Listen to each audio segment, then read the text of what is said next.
So I've got the oven at 170 degrees. You might ask, why, Deb? And I have the kitchen timer set to come in here and check it. Well, it's kind of hard to cook at 170 degrees. And I have my temperature gun out. Okay, let's see what's in the oven. I promise you this is fish related. Whoa, look at all of that. Yeah. So, 93, 87, 87.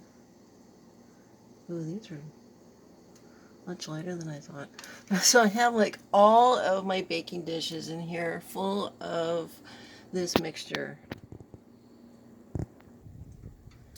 And this is full of pumice stone. Really, there's a lot of this red pumice stone in here. And it was used for landscaping rock. It's pretty much native to Oregon, all over the place. I've got a lot of bark mulch in here, a little soil. It smells like warm forest. So what I'm trying to do is to sterilize this soil. And why am I doing it? Well, because I'm poor is why. And I also have a eucalyptus tree out in the garden, and the leaves are beautiful.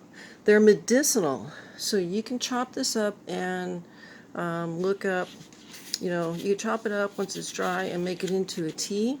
It's very good for digestion, and in the right climate it produces a beautiful little yellow fuzzy fruit. Looks like a little grape-sized apricot. It's got a lovely sweet flavor with some big black seeds in the middle.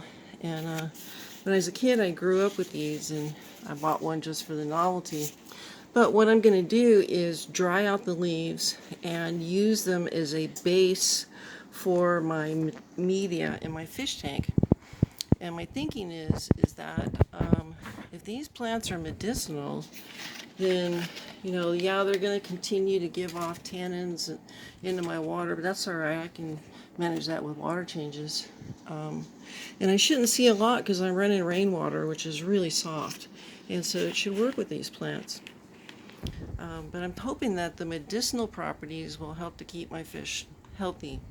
But I'm going to put them down as a bottom layer, and then I'm going to put some of that soil in the oven after it's cooled off to be used in the aquarium.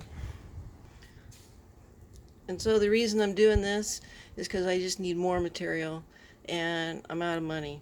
So I'm going to sterilize it in the oven basically. And this should kill off any parasites, so any kind of insects in here, any molds, funguses, any kind of, spores for plants, pollen, plant seeds, roots, anything that was living will die. So it'll get sterilized. And so guess what? I changed my mind about what I'm doing here. So I'm going to take out all of this nice planting soil that I just bought and put it in a clean bucket. And I'm going to peel back the coconut bark on this side and set that aside.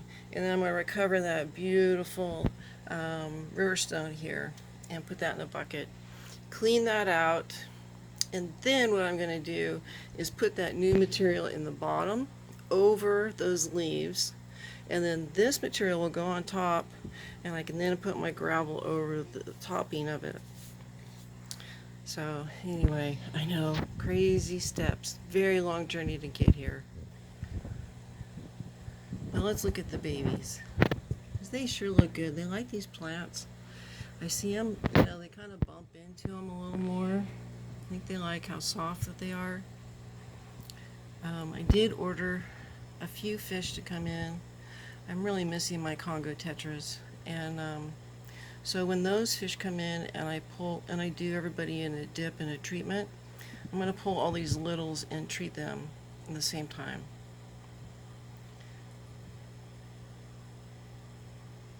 So I'm happy to have a little more energy, and I'm puttering around with the plants and the fishes and making things and undoing things that I previously did.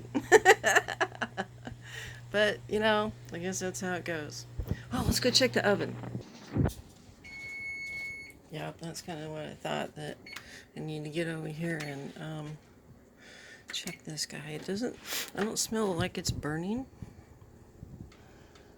Everything's drying nicely, so I'm going to keep going.